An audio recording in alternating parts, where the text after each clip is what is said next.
أحبابي الكرام، لازلنا مع الأساس الثالث من أسس فقه الاختلاف، وهو التركيز على المحكمات لا المتشابهات، ونحن نتحدث عن موضوع اختلط فيه الحابل بالنابل، وهو موضوع الأولياء.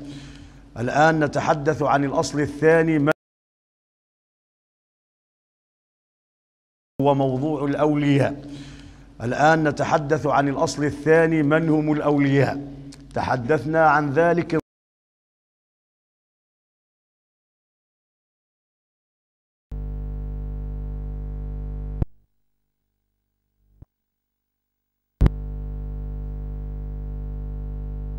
بإذن الله، ذلك هو الفضل الكبير. جنات عدن يدخلونها يحلون فيها من أساور ذهب ولؤلؤا ولباسهم فيها حرير.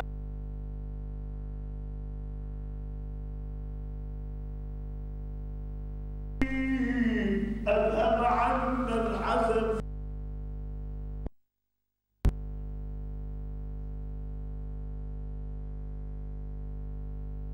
لنا دار المقامة من فضل لا يمسنا فيها ولا يمسنا فيها لغوب. لا إله إلا الله. الله الله، لا إله إلا الله. ثم أورثنا، اصطفينا، ثم أورثنا اصطفينا. أورث الله بعض العباد، ولم تكن هذه عن صدفة. ثم أورثنا، ماذا أورث الله تعالى للعباد؟ الكتاب، الوحي. إذا فعلاقة الولي هي علاقة مباشرة بالوحي. كم لك من الوحي؟ ما حظك من الوحي؟ ما هو حظك من كتاب الله؟ حفظا، مدارسة، عملا، دعوة. ما حظك من سنة حبيبك رسول الله؟ حفظا للسنة ومدارسة وفهما وعملا ودعوة. الذين لا إرث لهم في ميراث النبوة ليسوا من الأولياء. الأولياء ورثوا الكتاب. الأولياء لم يرثوا الخرافات، لم يرثوا الخزعبلات، لم يرثوا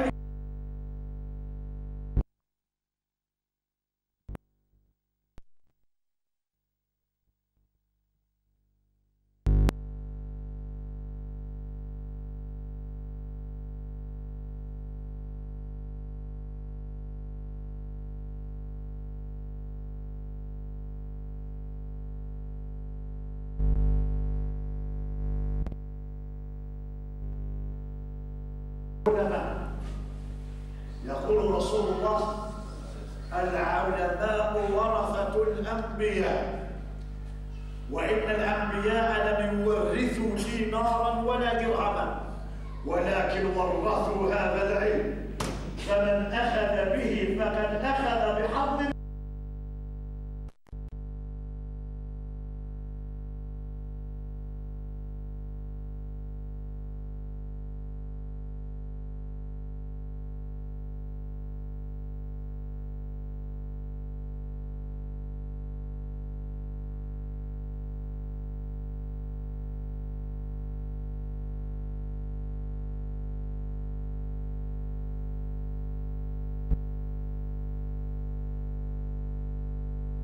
علما سهل الله له به طريقا الى الجنه.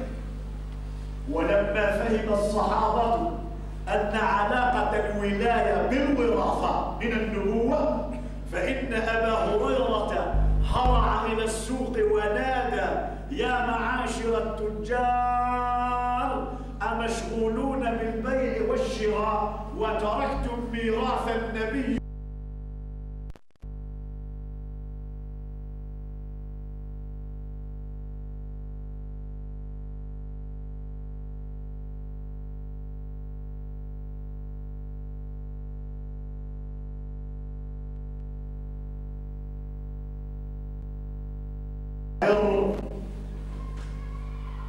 دعوتنا لنذهب للمسجد لنأخذ قسمنا من ميراث نبينا فلم نجد شيئا. قال الله ما وجدتم شيئا؟ قالوا وجدنا أقواما تحلقوا حلقا كل حلقة مشغولة بعلم من العلوم. قال ذاك هو ميراثكم في نبيكم، فإن الأنبياء لم يورثوا دينارا ولا درهما، ورثوا هذا العلم. فما حظك منه؟ فبقدر أخذك من ميراث النبوة بقدر رقيك في سلم الولاية.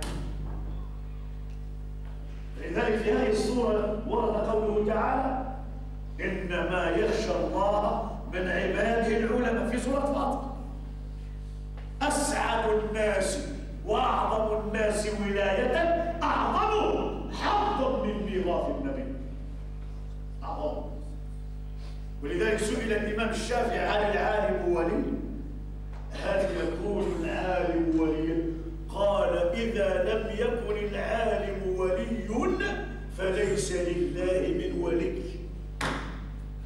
بعد ما تكون ولي خصك العلم على الشرعي، إلا ما كانش العلم الشرعي ما تقدرش على الولاية، لأنه لا يتقرب إلى الله إلا بالعلم. فمن فقد العلم فقد النور الذي يستضيء به في طريقه إلى الله، فضل وهلك. هذا بعيد، هذا بعيد، هذا بعيد. فطريق الولاية الأعظم هو العلم. ثم أورثنا الكتاب الذين اصطفينا من عبادنا. أتعرفون شو؟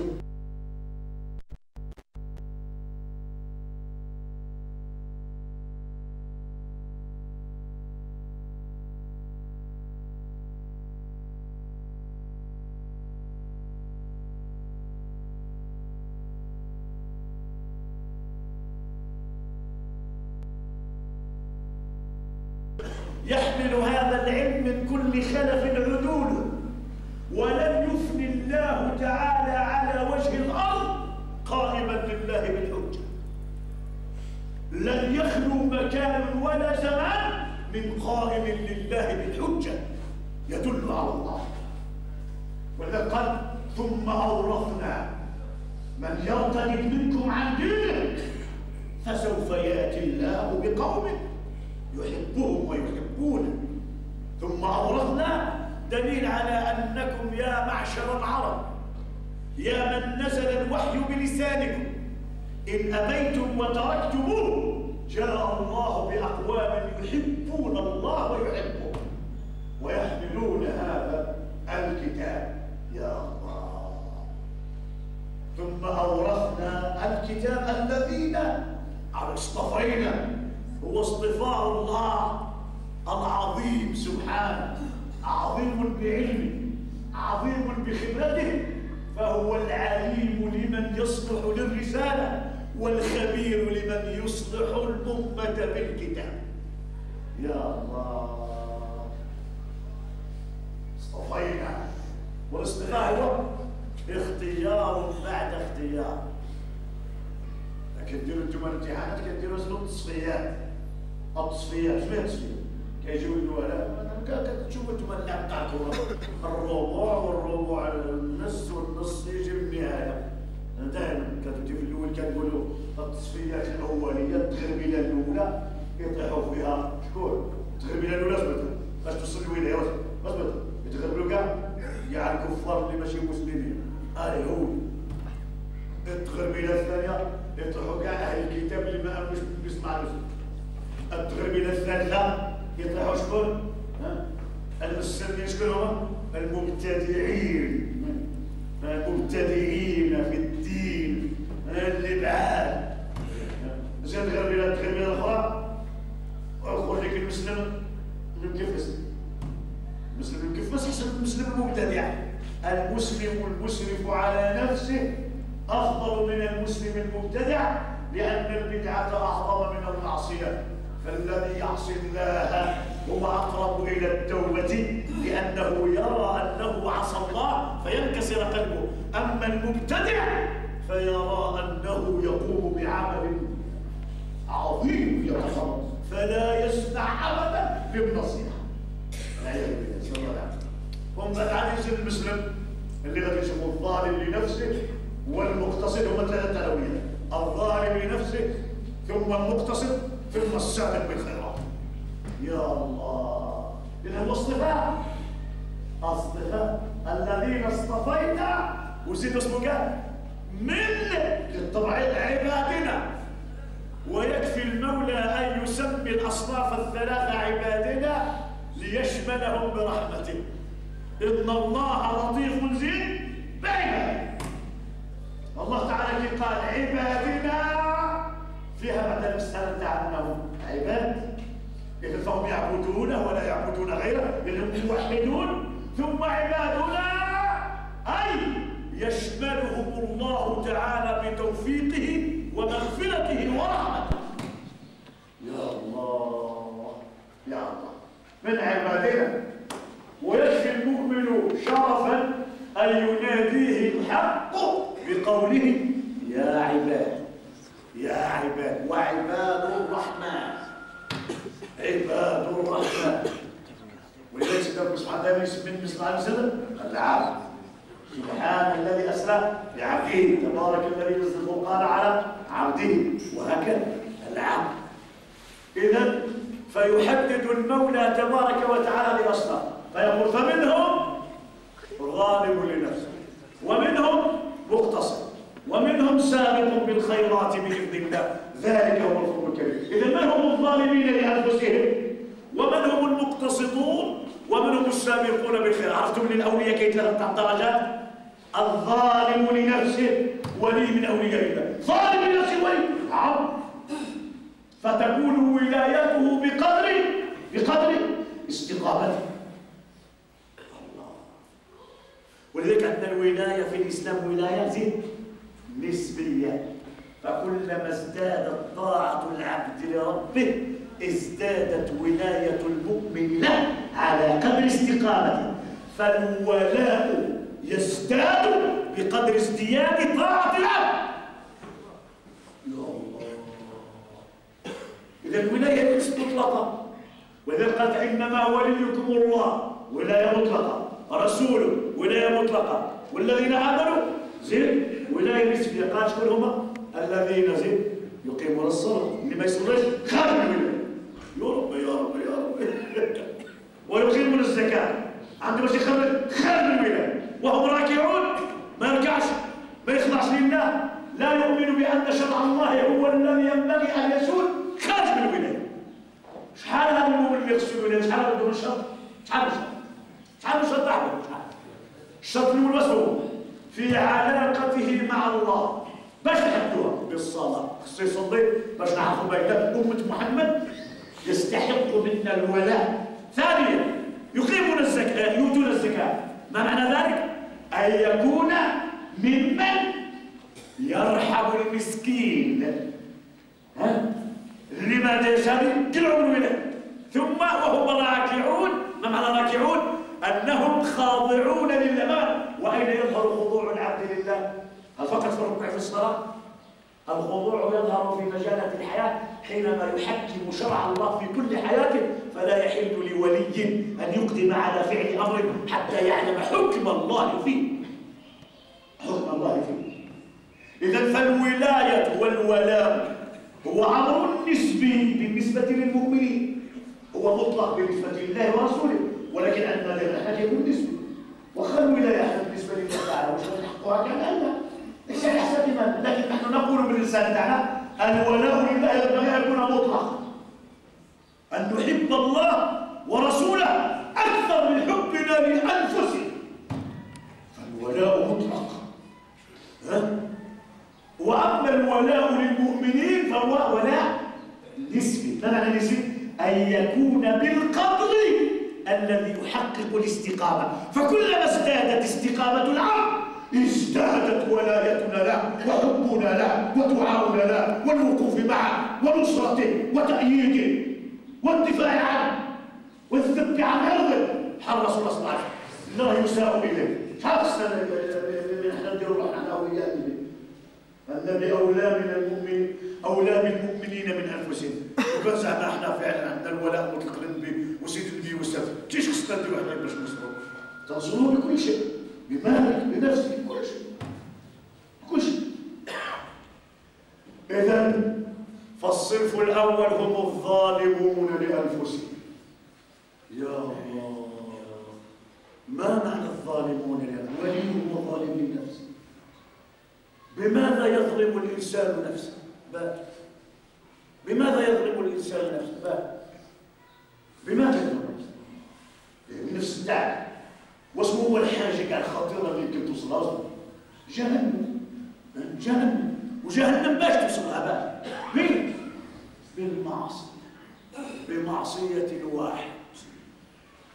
ومن يظلم نفسه، من يعمل سوءا أو يظلم نفسه ثم يستغفر الله يجد الله غفورا رحيما. يا الله، لا إله إلا الله محمد رسول الله. إذن فالظالم لنفسه هو الذي يؤدي، اسمع سيدي، الذي يؤدي زين الفرائض. اسمع سيدي الله يرحمك، بدون الفرائض ما كاش ولاية. اللي ما يصليش راه ما كاش ولاية. العهد الذي بيني وبينكم صرف من درجة. حتى هذا الظالم يمشي الذي يؤدي الفرائض زين ويجتنب أغلب الكبائر. يا الله، زنا وربا ورشوة، يجتنب أغلب، ما تقولوش كل شيء، أغلب الكبائر. أما اللمم والصغائر فهو يسقط فيها دائما، ولذلك سمي هذا ظالم لنفسه. ظالم لنفسه. أما إذا كان ممن يترك الفرائض فقد عن ولاية، ومن كان يصر على فعل الكبائر بكثرة هذا خرج روحه من الولاية. فعلى الأقل أن يؤدي الفرائض ويترك أغلب الكبائر، وعلى رأسها الشرك طبعا، لأن هذا الظالم لنفسه. لا إله إلا الله محمد رسول الله. لا إله إلا الله. هل يمكن للظالم نفسه أن يزني؟ يمكن لمن يظن أن يزني طبعا. سئل رسول الله عن المؤمن هل يمكن أن تزل به القدم فيسرق؟ قال نعم. وهل يمكن أن تزل به القدم فيزني؟ نعم. لكن المشكل أنه مؤمن ولأنه لا يصر على ذلك، إنما يتوب.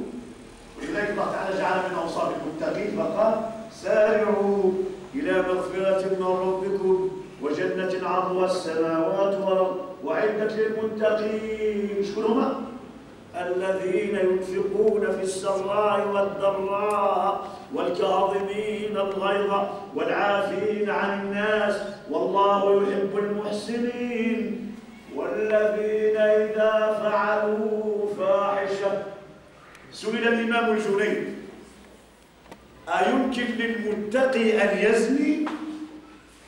فسكت وصمت قليلا وقال وكان أمر الله قدرا مقدورا. صحابي وزنا وشدد، صحابي وزنا وأقيم عليه الحد ماعز الأسنان. صحابي يوسف وزنات المرأة الغامدية وتاب. ما عندك ظالم النفس يسقط في المعاصي لكنه لا يصر على ذلك، لا يصر. المشكل هو الذي يصر على المعصية، هذا هو المشكل. إذن فالظالم لنفسه يؤدي الفرائض ويترك أغلب الكبائر، ويمكن أن يشرك بعض الكبائر. الدين تاعنا واقعي. قال رسول الله في حديث البخاري الذي رواه أبو هريرة عن النبي فيما يرويه النبي عن ربه قال من عادى لي وليا فقد آذنته بالحرب فلا يزال وما تقرب إلي عبدي بشيء أحب إلي مما افترضته عليه. إذا كان العبد يؤدي الفرائض فهو يؤدي أحب ما يحبه الله، إذا فيدخل بالولاية من باب تأدية الفرائض وترك الكبائر. هذا الصنف الأول. أما لم عندش الفرائض هذا إنسان يشاق الله سبحانه، نسأل الله العفو والعافية. هذا يغفر الله له. قرأت لبعض العلماء يعني الشيخ القرضاوي حفظه الله وهو يتحدث عن فالشيخ القرضاوي يعني قال لك الظالمين لأنفسهم بلحهم الأولياء، هو بلحم. قال الظالم لنفسه ليس بولي، في حين أن الآية تشير بصراحة أن الظالمين لأنفسهم من هذه الأمة اصطفاهم الله وأورثهم الكتاب. اصطفاهم لأنه ليس كل الأمة يكونون في صنف المقتصدين والسابقين بالخيرات، بل لقد قال ابن مسعود أو أحد الصحابة: الأمة ثلاثة أثلاث، ثلث ظالم لنفسه، وثلث مقتصد، وثلث سابق بالخيرات أو سابق إلى الخيرات بإذن الله. فهذا الظالم لنفسه يغفر الله له بعد أن يحبس للحساب، يحاسب. هذا الفرق، أن الظالم لنفسه يحاسب ويحبس في الموقف، يحبس الظالم لنفسه في الموقف ويحاسب فيتداركه الله بمغفرته. ولذلك سيدنا يقول: ذلك هو الفضل الكبير، جنات عدن، أن يدخل هو الآخر الجنة، باش هو ظالم باش برحمة الله وفضله وشموله بمغفرة ربه. الله. يوم القيامة شي ناس من ظالمين لأنفسهم من هذه الأمة، ما بغيتش أنا اللي يدخلوا على النار، من الظالمين لأنفسهم حينما تروج في سوق القيامة ما يسمى بالشفاعة، فيؤتى بعبد من هذه الأمة، عباد ظالمي أنفسهم، أي رجحت كفة سيئاتهم على حسناتهم، فيستوجبون النار. فحينما تنشط سوق القيامة بالشفاعة يؤتى بهذا العبد الظالم لنفسه من الأمة، ويؤتى مقابله بيهودي أو نصراني، الحديث الصحيح، فيقول: هذا فكاكك من النار أيها المؤمن، هذا فكاكك من النار يا الله.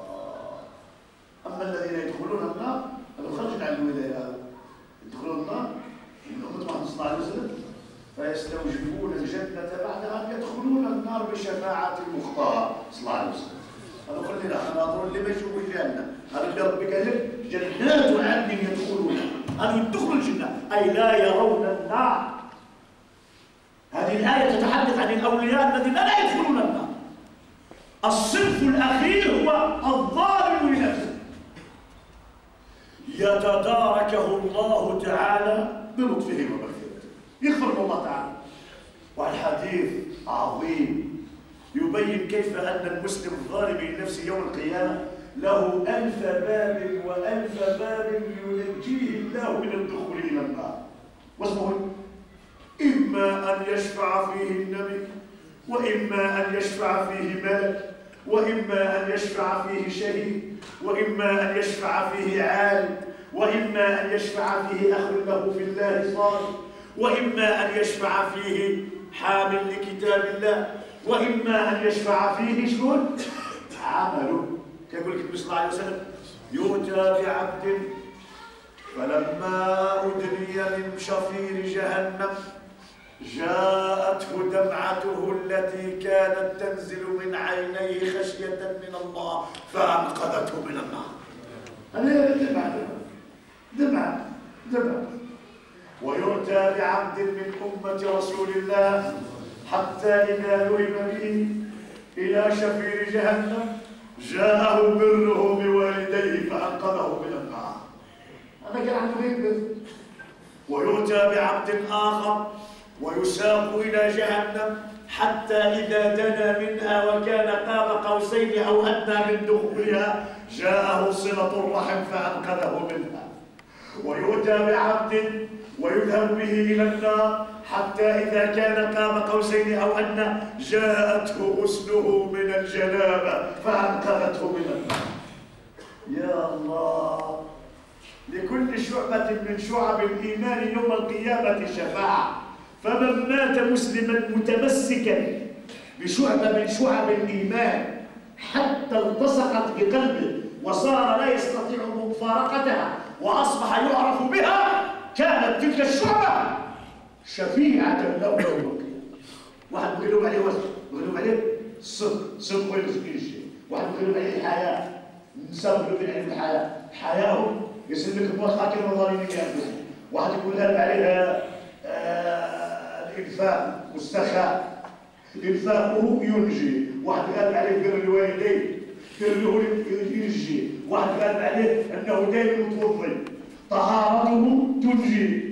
إذا اللي يتمسك بشي شعبة من شعب الإيمان حتى أصبح يعرف بها، ماشي يعرف بها. هاي واحد دائما متوضي، يخرج متوضي، يدخل متوضي، وكل ما يمشي للوضوء يتوضا. هذه خصلة أصبحت راسخة في قلبه لا يفارقها، فلأنها رسخت في قلبه جاءته يوم القيامة فانتشلته من ظلمات يوم القيامة ومن عذاب السعير. يا الله.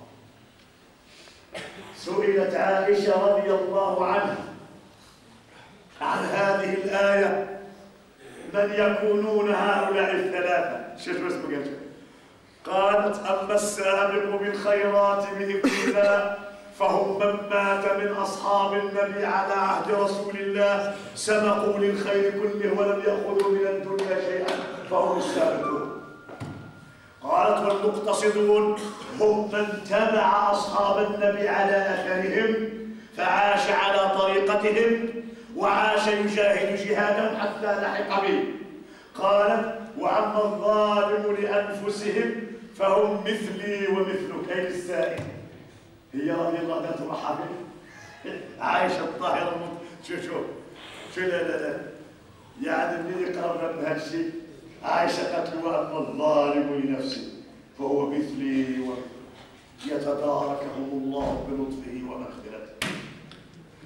سيدة نساء العالمين تقول: الظالم لنفسه هو أنا. يا الله. وهي من أسبق السابقين. سيدنا يقول لها: لا أبالي بالموت يا عائشة إذ أيقنت أنك زوجتي في الجنة. أنا اللي خبرني ربي تكوني زوجتي في الجنة، ما عندي ما نخاف نموت. قال لها: أنا نستنى غير القضية، أما وأنك أنت زوجتي في الجنة فلا أبالي بالموت. هي زوجة النبي في الفردوس، نعم تقول لك أنا من الظالمين أنفسهم. لا إله إلا الله. وقال بعضهم: السابق بالخيرات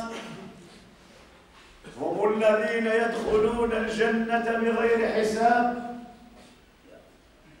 والمقتصدون هم الذين يحاسبون حسابا يسيرا، والظالم لنفسه هم المحبوسون المحاسبون فيتداركهم الله. يا رب يا رب. كاد المفسرون أن يجمعوا على هذا الكلام: السابقون بالخيرات هم الذين يدخلون الجنة بغير حساب، وأما المقتصدون فيحاسبون حسابا يسيرا، وأما الظالمون لأنفسهم فهم المحبوسون في عرصات القيامة المحاسبون الموزونة عليهم أعمالهم. وبعد ذلك حين يشاء ربك يتداركهم بمغفرته ولطفه بما شاء وكيف شاء وفي الوقت الذي يشاء سبحانه سبحانه. إذن علمنا الآن الظالم لنفسه يحاسب ثم يتداركه الله تعالى بلطفه، وهذا أغلب وسنا بعض العلماء قالوا الثلث، ولكن احنا عندنا هذا الدليل هو ماشي الثلث، هو واش نقولوا 99 ولا شحال؟ نقولوا فات الزمان شحال؟ 95 ثلث. وصلنا الثلث والثلث وصلنا 66% ماشي ظالمين لانفسهم، وغير 33 هما اللي ظالمين. كي الحياه كي تكون يا كي ودي احنا في الزمان راك تشوف قال لك النبي صلى الله عليه وسلم يكثر الفساق يكذب الصديق الصادق يصدق الكذوب يخون الامين يؤمن الخائف يصبح الدين غريبا. فلقد اوردت الصحاح ان النبي يشير الى ان الدين سيعود غريبا كما بدا، فطوبى للغرباء. اذا الظالمين لانفسهم هما قاعد يسلمون الا الخير. ماشي قاعد مسلمين، هما الثلث، لان قبل الاخرين اسمهم تحت الظالمين لانفسهم. ما راح نتكلموا على الظالم، حنا واش غادي نقولوا؟ كان غادي نجيو نحسبوا نقولوا في امه محمد صلى الله عليه وسلم كل ما توصل الظالمين لانفسهم دوك اللي تحت المبتدعه والفجار والفساق واللي خارجين من الولايه واللي ما يصليوش واللي ما يأدوش الفرائض واللي كيديروا، نقولوا كاين 78%.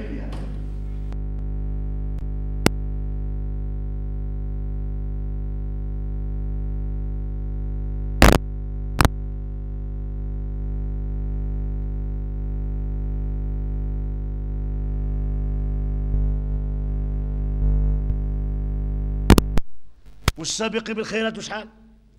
0.1%. هذا غير يقولوا غير روح ماشي هذا حساب راه عند سيدي ربي، لا غير روح. غير راني كي نشوف انا هذا غير نشوف، راني غير نشوف.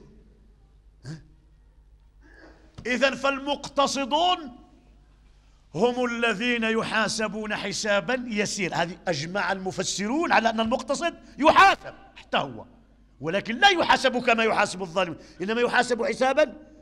فأما من أوتي كتابه بيمينه فسوف يحاسب حسابا يسيرا. ما هو الحساب اليسير؟ يقول رسول الله في الحديث الصحيح عن حديث النجوى. تعرف اسمه النجوى؟ النجوى اسمه حينما يتناجى رجلين والثالث معهما. النجوى واحد يهضر مع الاخر يتناجيان والثالث، وهذا حرام ولا ماشي حرام؟ حرام. لا تتناجوا بالاثم والعدوان، والرسول كيقول لا يتناجى رجلان والثالث معهم، لأنه يدخل الريبة على قلبه. واحد الألماني جاء عند زوج تاع المسلمين، كانوا يهضروا مع بعضهم باش كانوا يهضروا مع بعضهم؟ بالعربية. كي جا دخل معهم ولاو يهضروا بالألمانية. قال لهم علاش بدلتوا كلامكم؟ علاش؟ قال له لأن الإسلام تاعنا كيقول لنا كي يكونوا زوج نتاع الناس يتكلموا وجا الثالث ما يتناجاوش دون الثالث. وانا منين راني نتكلم العربيه انت ما راكش تفهمني، يمكن غادي يدخل القلب نتاعك الريبه والشك، تقول بلي راهم يهضروا عليها العرب، فاردنا ان ندخلك معنا في الحديث تواصل. فقال اشهد ان لا اله الا الله واشهد، هذا غير وحده غير حاجه في الدين دخلته الاسلام. قال هذا الشيء عندكم في الدين عمره ما سمعته، اشهد ان لا اله الا الله وان محمدا رسول الله. والله هذا الذي قلته الان وعملته لا يوجد الا في دين حق هو دين الاسلام. تعرفوا حديث النجوى؟ قال النبي صلى الله عليه وسلم يدني الله العبد يوم القيامه حتى يضع عليه كنفه. غير هو وسيدي ربي يدنيه بلا كيف. يا الله. فيقول ها شو الحساب اليسير كي داير؟ الحساب اليسير ما يمشيش يقبض له من الورقه الاولى غير للتالي، لا. الحساب اليسير هو يمر عليه مرا، لان الله يقول سريع حساب، يمر عليه كخطف البصر. يقول له عبدي قل اي ربي اتذكر، يجيب له ذكر، أتذكر معصيتك كذا في يوم كذا في مكان كذا؟ يقول أي ربي أذكرها. فيغرق عرقا. يا ربي يا ربي. فيقول: عبدي أي ربي لبيك وسعديك، أتذكر ذنب كذا؟ الأولى تكلم له على الزينة، مرة الثانية يجيب له على واحدة أخرى، يدير له أخت. أتذكر ذنب كذا يوم كذا في مكان كذا؟ قال: أي ربي ربي ربي ربي ربي. فيقول الثالثة، يجيب له ذنب أخر: أي عبدي أتذكر ذنب كذا يوم كذا في مكان كذا؟ أي ربي. فيقول الله له: أظلمتك كتبتي؟ شو الحساب؟ دار له غير ثلاثة. أظلمتك كتب، زادوا عليك الملائكة؟ لا يا رب. لو أدخلتك النار أكنت ظالم لك؟ قال: ربي ما أنت بظلام للعبيد، مستحقة. فيدنيه أكثر فيقول: عبدي سترت عليك معاصيك كلها في الدنيا عن أنظار الخلق، وها أنا أسترها عليك اليوم. خذ كتابك بيمينك وادخل الجنة برحمتي. كدير ما تحبش ربي، كدير ما تحبش ربي. كاين شي رب بحال هذا؟ يا الله، الحمد لله على ربي، الحمد لله على ربي اللي هو ربي. الحمد لله الذي هدانا لهذا وما كنا لنهتدي لولا أن هدانا الله. الله سبحانه. خيري إليكم نازل وشركم إلي صاعد، أتحبب إليكم بالنعم وتتبغضون إلي بالمعاصي. أعصى فأستر وأغفر، أطاع فأشكر. عبادي عبادي، إن عصوني فأنا طبيبهم، وإن تابوا إلي فأنا حبيبهم. ولو يعلم المدبرون عن بابي شدة اشتياقي لهم لتفتتت أكبادهم شوقا إلي. الله الله الله الله الله الله، ما أرحمك وما أحلمك على من عصاك يا أكرم مسؤول ويا خير مأمول. عقارب الساحة زحفت بشدة، فسنعود لمراتب الأولياء.